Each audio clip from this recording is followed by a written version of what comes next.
You may ask, how did this tradition get started? I'll tell you.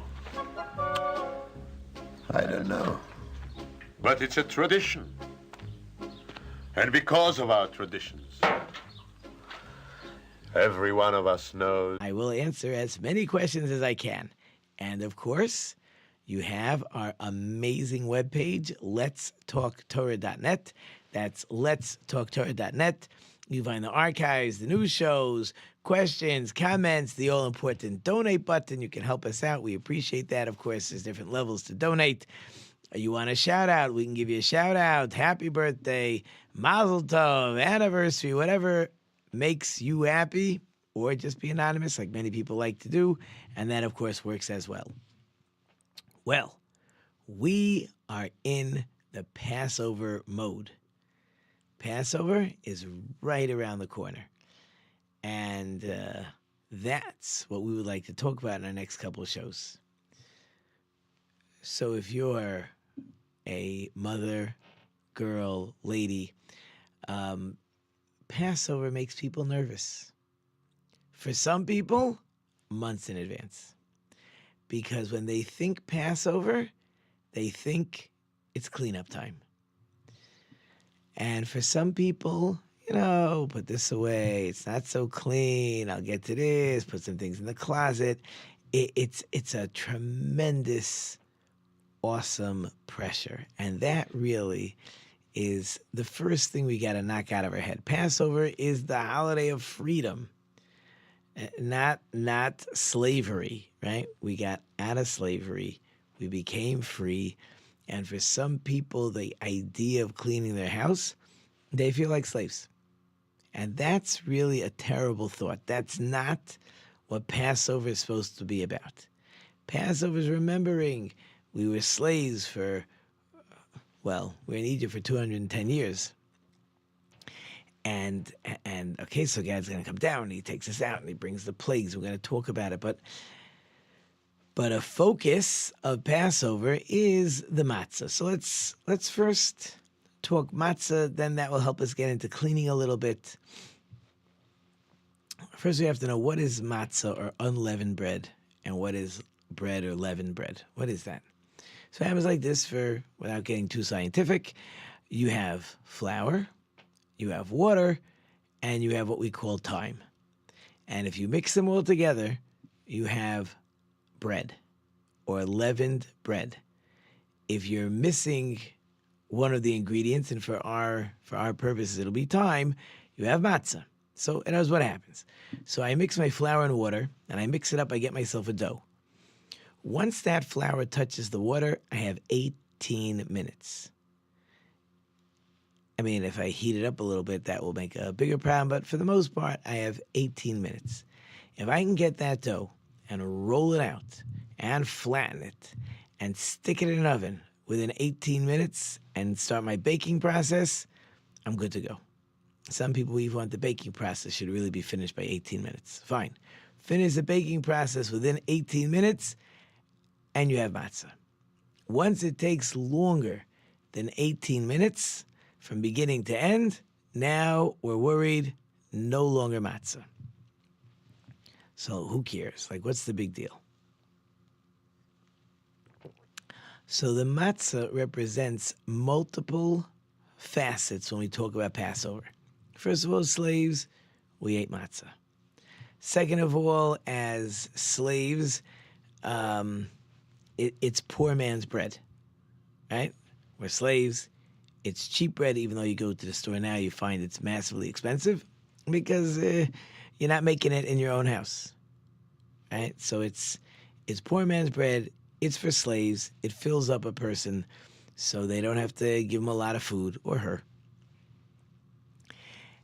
And it also represents how fast we got out of Egypt. What does the verse say? It says the night before was the plague of the firstborn, Makas Bechoros, and we're not leaving at night. Pharaoh comes and says, you're free to go. Moses says, come on, do you think we're leaving in the middle of the night? Do you think we're a bunch of escaped criminals? It's not happening. So the next morning, which was normal in those days. The mother of the house would start preparing breakfast, and it was a whole process. They didn't buy stuff and put it in the pantry or things in the fridge or things in the freezer. You ground up your flour, and you got your water, and you started making your dough, and you put everything together, and you got the oven up and running. And then you would, put your we use like pita bread. You'd put it on the wall of the oven, and then eventually breakfast would be served 2 hours later. That is a whole process. The Egyptian says, "What do you think you're doing here? You think we're letting you stick around town? You're out of here." So God says the Egyptians chased us out, and God, of course, made everything go quite quickly, that we arrived at our next destination. And then we baked this dough, which we had been preparing in the morning, and lo and behold, it was still matzah. So the Torah is telling us that we left with incredible speed. We flew out of Egypt. And that's what we're trying to remember. We're remembering, on one hand, the matzah represents that we were slaves, because slave food, and it's also representing how fast we got out of Egypt. So when we clean, the idea of cleaning is we want to get all the bread out. We don't want any bread, no crumbs, no bread, no pretzels, no macaroni. We want all that gone. That's really the purpose of the cleaning. The purpose is not spring cleaning. The purpose is not that my house is spick and span. That was never the intent of Passover cleaning. The intent was that we are getting rid of this leavened bread because we're pointing out, remember you were a slave, remember how fast God took you out. That is the whole point of what we're trying to accomplish when we're cleaning. Now, there's other things involved in cleaning. Once we start the cleaning process, cleaning means I can change. Cleaning means I can become a new person. Cleaning means I can get a new relationship with God. Cleaning means the four sons are not stuck, right? Wise son, wicked son, simple son, the son who can't ask, Chacham Rasha, Tam, Sheni Lishol. You're not stuck. You don't must remain on the bottom. You don't must remain in the middle. You're always growing, always climbing, there's always an ability to change. And which is interesting because the leavened bread really is change. Matzah is unchanged because we also want to remember, right, it's a lot of contradictions all at the same time. It's fascinating. It's even hard to keep track, right? In other words, on one hand, the matzah is just very, very simple, right? It's flour and water. Now it's baked. It didn't rise because in Egypt, one of the things we were very good at is we stayed Jewish. We looked Jewish, we dressed Jewish, we talked Jewish, we kept Jewish names. That's one focus of matzah. It's also, so change sometimes is not such a good thing, right? At the same time as we're talking about, that when I'm cleaning, it doesn't have to be the way it was till now. I'm allowed to become better. So there's a lot of interesting facets going on. So we are missing something major in our whole Passover hullabaloo, if you like that word. Like, what's happening on Passover? Originally, there was a sacrifice in Egypt. We prepared the sheep. We slaughtered it the afternoon before Passover. We roasted it. And then that evening, the focus of the whole Seder was the Passover sacrifice. So we're really having this roasted meat and the matzah and the bitter herbs all together, reminding us of how God took care of us, and he passed over our houses, and he saved the Jewish people, and he destroyed the Egyptians, and he killed the firstborn. So just imagine for a second. I would love to draw this picture for you. So you live, let's imagine you live in the land of Israel. If you live too far from Israel, it's going to take too long to travel. There's no cars, there's no buses, there's no trains, there's no planes. you might live a week and a half away from the temple, and you want to bring a sacrifice. So you're leaving your house, a week or two before Passover. So yes, you're not allowed to have any bread in your house, but you're not even going to be home. No one's staying home.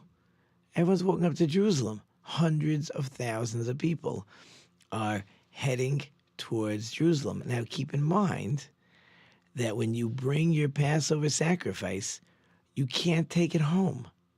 You have to eat it in Jerusalem, which is not from the biggest cities. It's, if you've ever been there, okay, now it's spread out all over the place, but the old city was not such a big place. And thousands of people are marching towards Jerusalem. So I don't know how they clean their house. I don't know how big their houses were. But one thing you can imagine is no one's going crazy to make the house spick and span, spending dozens of hours cleaning. We're not going to even be here. We're leaving our house. Okay, I make sure there's no bread. Walk around, open the cabinets, look under the beds, check, okay, everything is clean, there's no bread, no cereal left in the pantries. We're out of here. And now we're marching towards Jerusalem. Whether I'm going to buy a sheep when I get close, whether I have my sheep with me or a goat. I get up to Jerusalem, and everybody's there. Thousands of people are marching towards the Temple Mount. And now we're not going to all go because there's not room for everybody. So the 20 or 30 people in my family that will be eating with me, because if there's more than that, we're going to have more than one Passover sacrifice, because the sheep is at oldest right under a year old. So it's not that big. So you're not getting more than 20 or 30 people per sacrifice. You have a bigger family, so you'll have to split up. You have to have 2 sheep. Bigger than that, I don't go to neighbors. So everyone's going to the temple, and there were so many people. There were 3 groups. They're just waiting till early afternoon. The gates will open, and the first crowd gets in. And there'll be thousands of Kohanim, thousands of priests that are lined up, and you bring your sheep, and they slaughter it, and they catch the blood, and it's flying back and forth down a line of Kohanim, and they're going to spritz the blood, and then they send that bolt back. Meanwhile, that sheep is taken off to the side, and certain parts have to be cut out. It has to be skinned, and parts will be brought on the altar later. And you're going to get your sheep, what's after it's been sacrificed, and they took out the blood and took out some of the fats and some of the pieces. And again, if it's a sheep, there's the fat tail. And you're going to wait. They're going to open the gates, and you're going to start heading out, because now you got to take this sheep home, or wherever you're staying. You're not really going home, right? Wherever you're going, you're heading towards your home. And the next group is going to come in, and they're going to do the slaughtering, spritzing, skinning process. Okay, wherever you're saying you're going, and now everybody's working on roasting this sheep. Now, even in the roasting process, of roasting this sheep, it's a big deal, because it's going to be an open fire, and you're going to put it on a special spit, and you'll be turning it, and you don't want any juices that will spritz back and forth off the walls of the oven if it's in an oven. And you're going to roast it. The whole city is smelling of roasted sheep. And however long it takes, I personally have no idea how you roast a whole animal. I've never been there.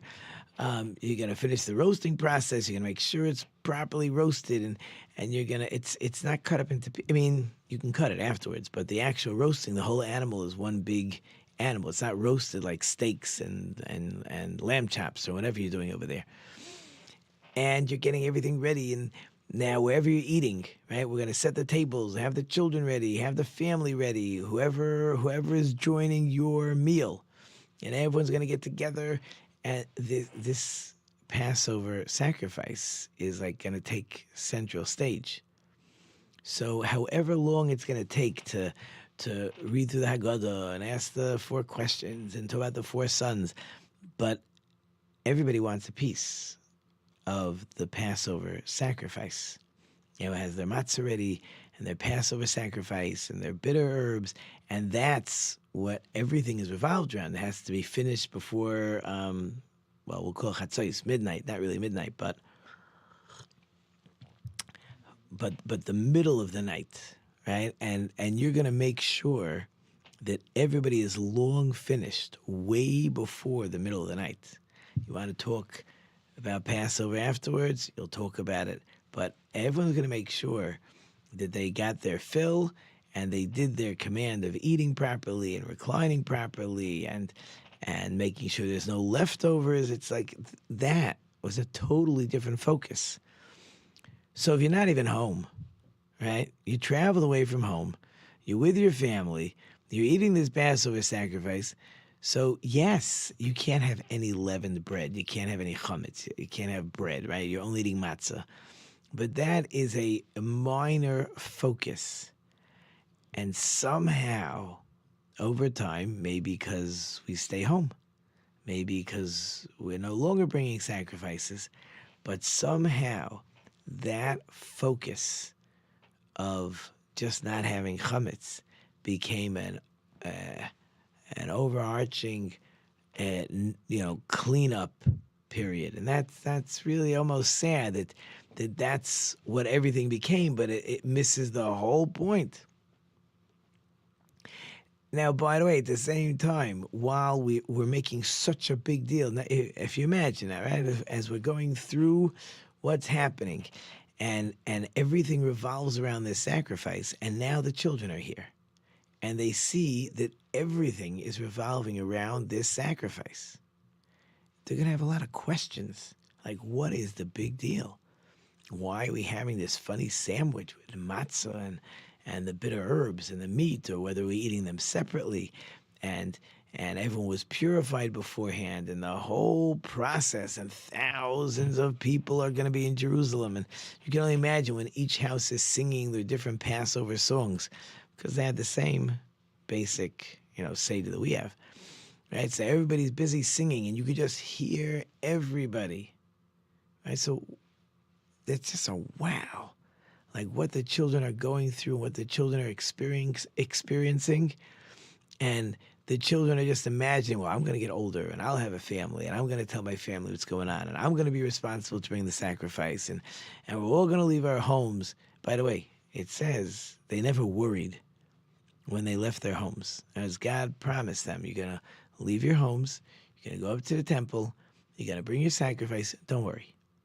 Nobody's moving into your house. You don't have to worry about squatters, right? Nowadays, like every time somebody goes on vacation, they come home, there's a squatter, right? You don't got to worry about squatters. Don't got to worry about somebody stealing your crops. You don't got to worry about anything. You just have to bring your sacrifice. And so the children, of course, we talk all the time, right, will become a major focus. Now, by the way, it says that nobody ever complained. One of the miracles in Jerusalem was nobody ever complained, it's too squashy. There's no room. Where am I supposed to sleep? Nobody complained, which is amazing. No one ever complained. And it's beautiful family time, which is something we also always focus on, that the holidays is family time. Pharaoh couldn't understand. It's like the Indians. I asked my class this week, I said, you learn about the Indians? So yeah, in New York, I remember we learned about the Iroquois. In those cultures, when it was celebration time, right? So the men went out hunting. The men went out on these trips, and a boy became a man when he was able to go out on the trips, but the women and children stayed home, right? And the Pharaoh thought the same thing. He says, like, what do you need the children for if you just bring in sacrifices, right? And there goes the music. We'll have to get more into Passover, of course, as the day goes along. The music is playing. I hope you enjoyed it. Short and sweet. Thank you, of course, to all wonderful sponsors. Listener, I can't do it without you. Thank you to the production team. We have Al on the back today. Hope I've left you some food for thought. Until next time, I am Rabbi Tzvi Jacobson. You've been listening to Let's Talk Torah on NRM Streamcast. Until next time, don't forget about it. A million dreams for the world we're gonna make.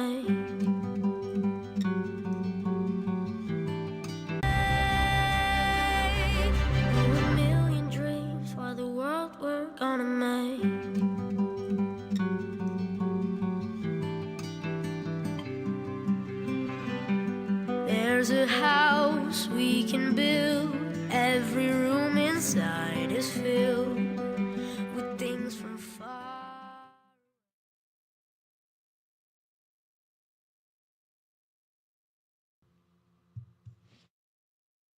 This tradition gets started. I'll tell you. I don't know. But it's a tradition. And because of our traditions, every one of us knows who. The new shows, you can leave your own questions and comments over there if you wish. We have somebody coming up in a couple weeks that is going to be joining the show. Also a good way to get in touch with me.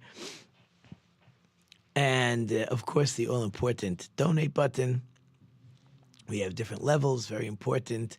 Well, we know you love the show. We know you appreciate the show, and you got to help us have the show continue to grow. And for that, we do ask you for your help. So any amount is great. Do you want to use one of those amounts that we've suggested or your own amount? And, again, we appreciate it. You want a shout-out, you want a mazel tov, happy anniversary, happy birthday, or you just want to be anonymous. Whatever works for you, of course, works for us, and we do thank you in advance. We are now in the Passover mode. Passover's right around the corner. You can smell it in the air. Or at least, if you walk into the grocery stores, you can't miss it, right? All that Passover stuff, all that matzah, and all the different boxes and stuff and potato starch and matzah meal, and I don't know.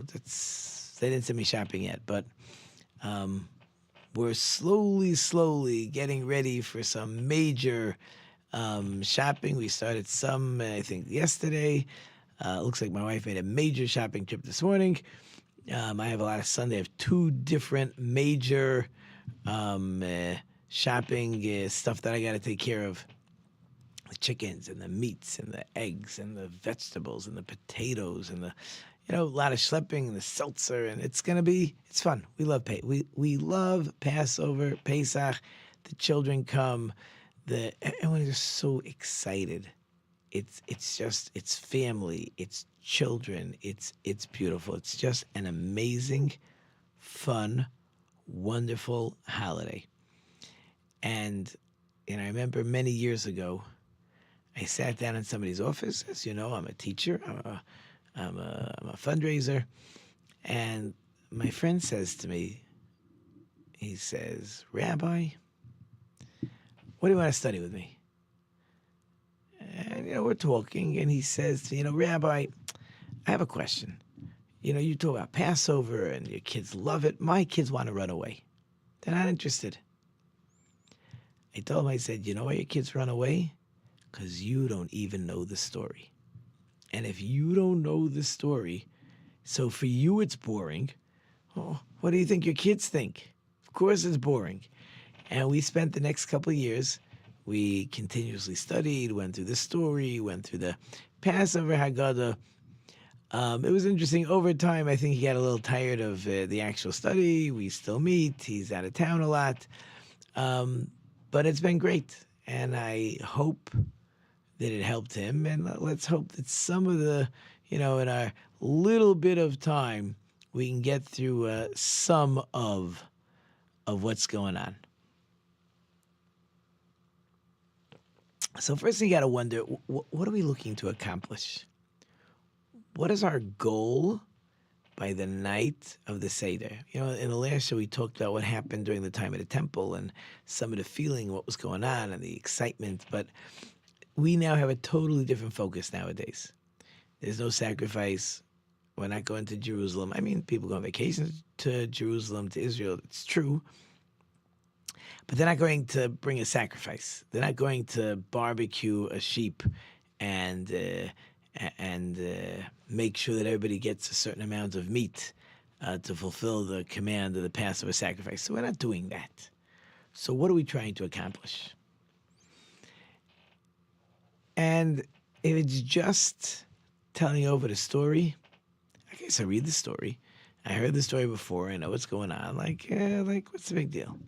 We do all kinds of stuff and songs and the Passover food and family and matzah. So I think we need to focus that knowing a story is very beautiful, but knowing a story doesn't create memories. To create memories, we have to do stuff. Even though everybody knows what you did last year, and the words are the same as they were last year, and the food is probably the same food you ate last year, and the songs are the same songs you sang last year. But if you are alive, if you are excited, if you have the ability to convey the importance of remembering and recognizing and understanding that we are free to serve God, we are God's people, we have the ability to serve God, God loves us and we love God. If you have the ability to feel that, you win. And that's what we're trying to accomplish. I want my children, my grandchildren that will come, I want them to see how beautiful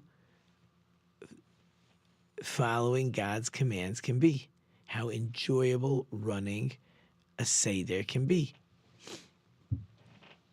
And I may have to change some things this year. Over the years, I've ended very, very late. And it's hard for some of the younger children. It's hard for their parents, hard for the children. Maybe we'll speed some things up. Maybe we'll, I don't want to say take shortcuts, but we won't allow as much of the give and take if people can't handle it. Because there are things that they want me to talk about. They want to hear how I will describe the plagues. They want to know how I will describe leaving Egypt and what we felt and how we feel and what's going on. And when they see what's going on, when they see all this stuff on the table, and we're going to eat the matzah and eat the lettuce or the romaine lettuce or whatever you happen to eat for your bitter herbs, and drinking the 4 cups of wine and singing the songs, those are memories that hopefully they're good memories. Right? We're not in school. We're not disciplining. We're not getting frustrated, which could be hard sometimes with some grandchildren, right? But that's not what's happening, because then the memory is somebody yelled at me, right? The memory has to be a pleasant, enjoyable time had by everyone. That's what we're looking to do. And if it means we have to go a little faster because it's too late for some people, okay, we'll see what we can do to accommodate as best as possible. And the whole evening is set up for this. The father comes home, and he's going to put on this, what's called a kittel. Kittel is like a linen long shirt. It's very good, by the way. It protects your clothes from getting stained. It's not the reason for it, but the idea is being regal, right? It's reminding us that we are free and we are royalty. Now, as a side point, it is interesting, the idea of running a Seder has been forever. Whether the Jewish people has more money, whether we have less money, whether we're being expelled from countries, whether we're on the run, whether times are calm and peaceful, whether we're worried about pogroms, whether we're worried just about maybe some war coming up around the corner, or a Holocaust, or an expulsion from Spain, or we get to sit at home like we do nowadays, thank God. It's just beautiful.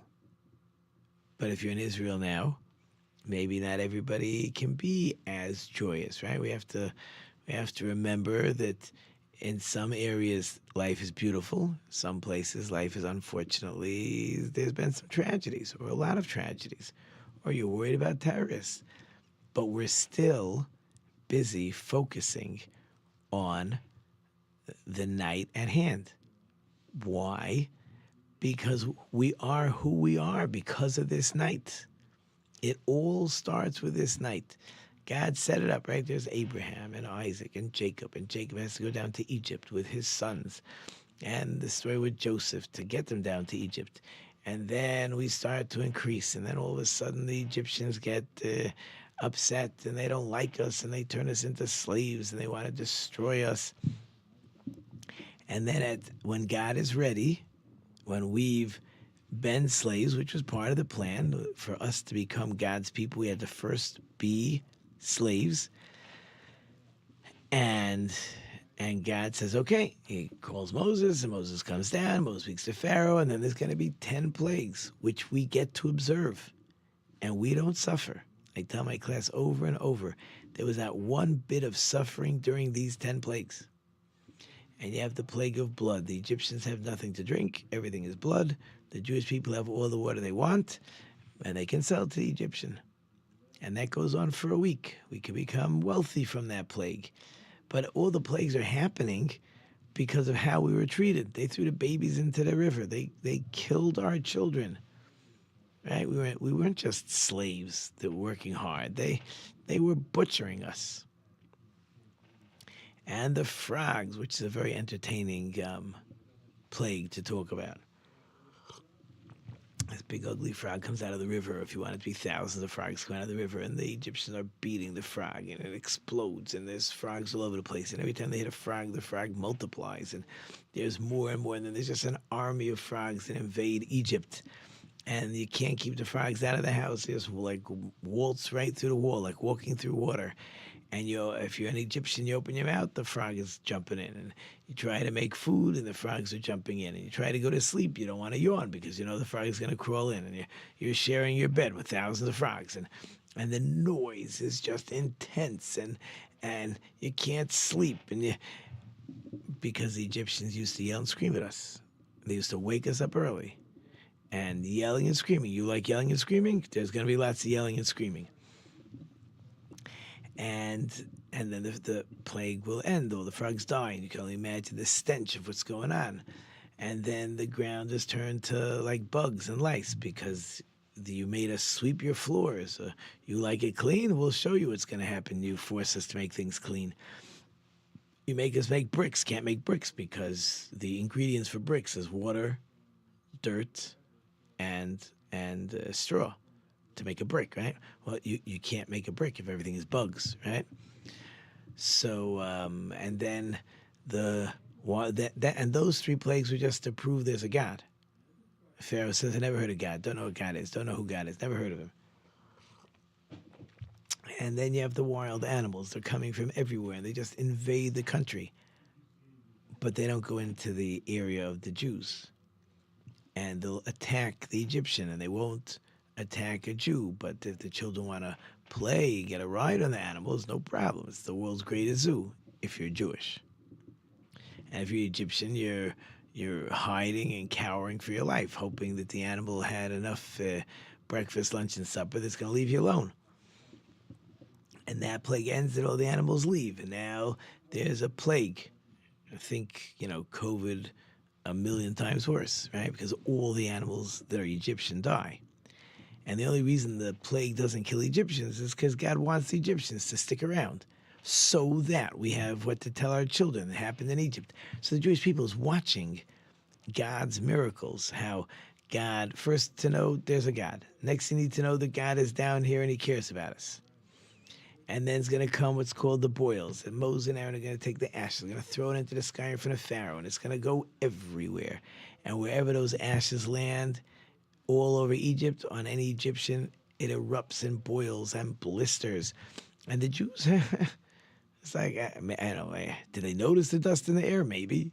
It didn't affect them, right? They made us make their baths super hot and then jump in to cool off the water. I mean, the Egyptians over the years were experts at not only enslaving us, but making us suffer.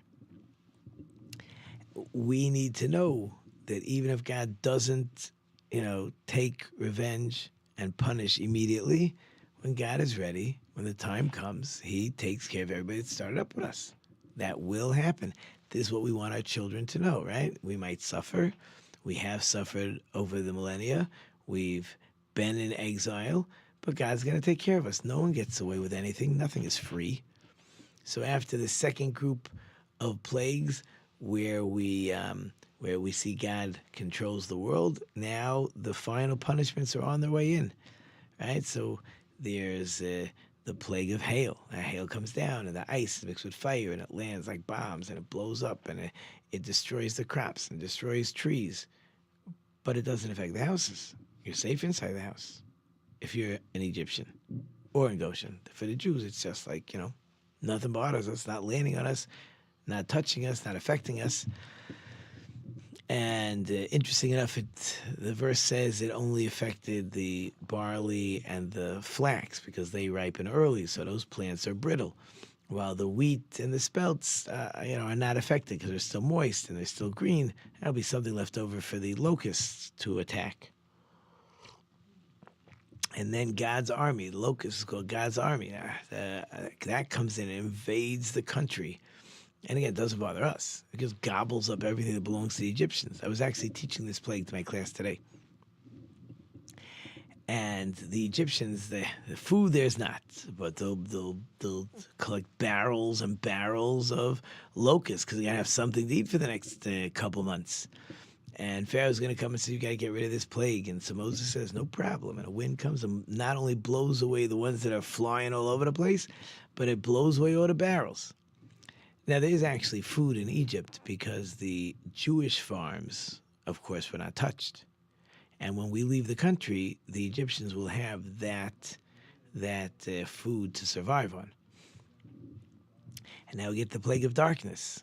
Now, darkness had many purposes. Now, it's interesting to keep in mind, the plagues, it keeps getting worse.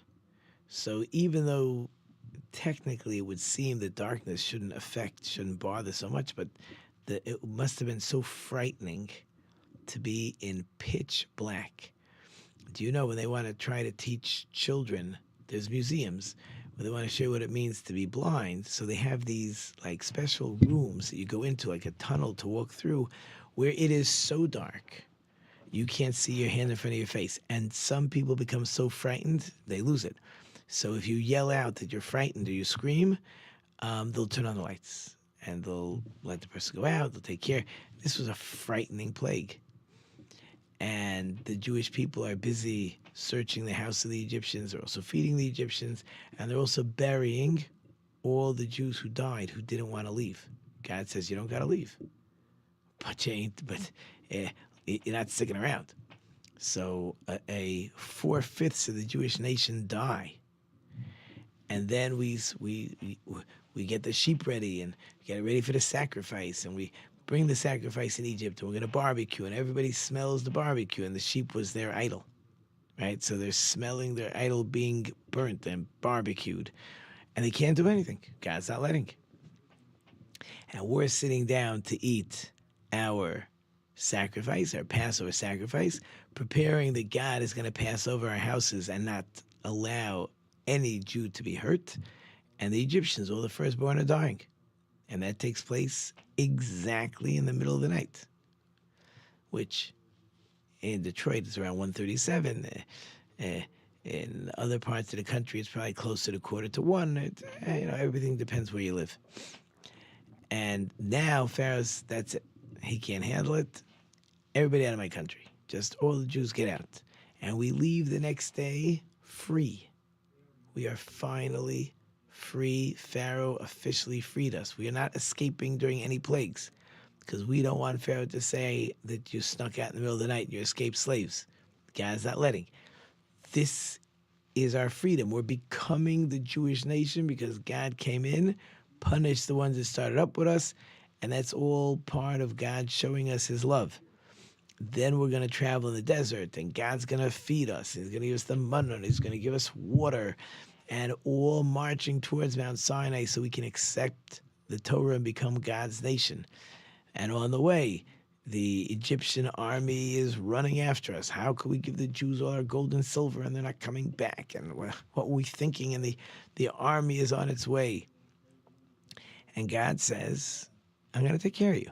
Just march into the water. And now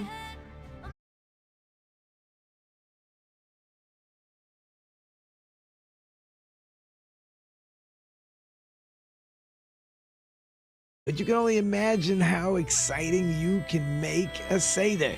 The music is playing. I hope you enjoyed it short and sweet. Thank you, of course, to all the wonderful sponsor listeners. I can't do it without you. Thank you to the production team. I have Alan in the back today. Thank you, Alan. I hope I've left some food for thought. Until next time, I'm Rabbi Tzvi Jacobson. You've been listening to Let's Talk Torah and NRM Streamcast. Don't forget to think about it. For the world we're gonna make.